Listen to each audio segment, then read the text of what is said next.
আসসালামু আলাইকুম বন্ধুরা, কেমন আছেন? আলহামদুলিল্লাহ আমি ভালো আছি। আজকে বিকেলের নাস্তাটা সবার সঙ্গে একটু শেয়ার করি।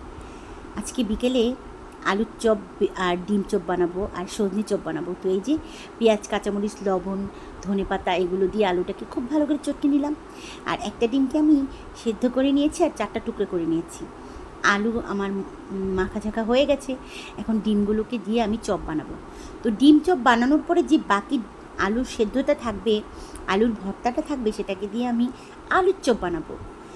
আর কিছু সজনে পাতা আমি লবণ, হলুদ, মরিচ মেখে দিয়ে রেখেছিলাম, ওটা থেকে পানি বেরিয়েছে। পানি সহই সজনে পাতাগুলোকে আমি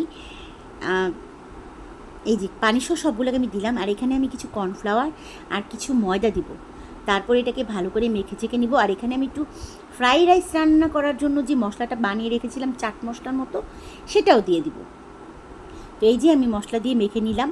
এই সজনে পাতা কিন্তু শরীরের জন্য খুব উপকার। আমি কিছুদিন আগে ইউটিউবে, তারপর ফেসবুকে দেখেছি সজনে পাতার পাউডার কিনে খাওয়া হয়, সবাই খায় আর কি।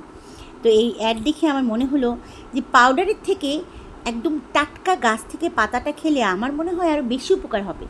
তাই আমি গাছ থেকে টাটকা সজনে পাতা ছিঁড়ে নিয়ে এসেছি।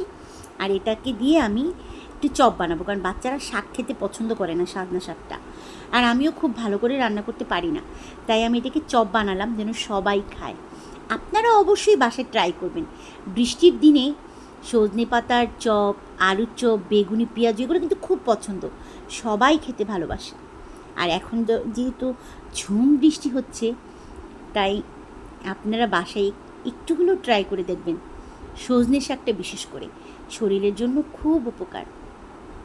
তো এই যে আমার চপ বানানো হয়ে গেছে। তো এই ভাজাভাজির মাঝখানে বলে দিচ্ছি, কারোরও যদি আমার ভিডিওটা একটু ভালো লেগে থাকে প্লিজ একটা লাইক দিতে ভুলবেন না, প্লিজ প্লিজ প্লিজ। আর এর থেকে যদি একটু ভালো লাগে তাহলে একটু সাবস্ক্রাইব করে দিবেন। আর সবাই অবশ্যই বাসায় মজার মজার রান্না করে বাচ্চাদেরকে খাওয়াবেন, কারণ বাচ্চাদেরকে এটা সেটা বানিয়ে দিলে না বাচ্চারা খুব পছন্দ করে।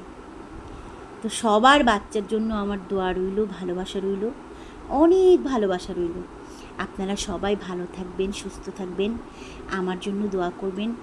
আর বন্যার্ত মানুষদের জন্য দোয়া করবেন, যেন ওদের বন্যা থেকে আল্লাহ তাআলা, এই কঠিন সময় থেকে আল্লাহ তাআলা তাদেরকে তাড়াতাড়ি খুব দ্রুত নিষ্কৃতি দেয় এবং তারা যেন সহি সালামত মতো ভালো থাকে, সুস্থ থাকে, একটা প্রাণও যেন না যায়। শিশু, বড়, বৃদ্ধ, এই বন্যার পানিতে কত মানুষের কত ক্ষতি হচ্ছে। আল্লাহ যেন তাদেরকে সহায়, তাদেরকে সাহায্য করে, তাদেরকে ভালো থাকার তৌফিক দান করে। কথা বলতে গেলে না আমার কষ্ট লাগে, আমার মুখে জড়তা চলে আসে। আসলে জানি না কি হচ্ছে। সবাই দোয়া করবেন যেন সবাই ভালো থাকে, সুস্থ থাকে। আর আপনারাও ভালো থাকবেন, সবাই নিজের নিজের খেয়াল রাখবেন। আপনাদের জন্য অনেক ভালোবাসা রইল। আল্লাহ হাফিজ। আসসালামু আলাইকুম।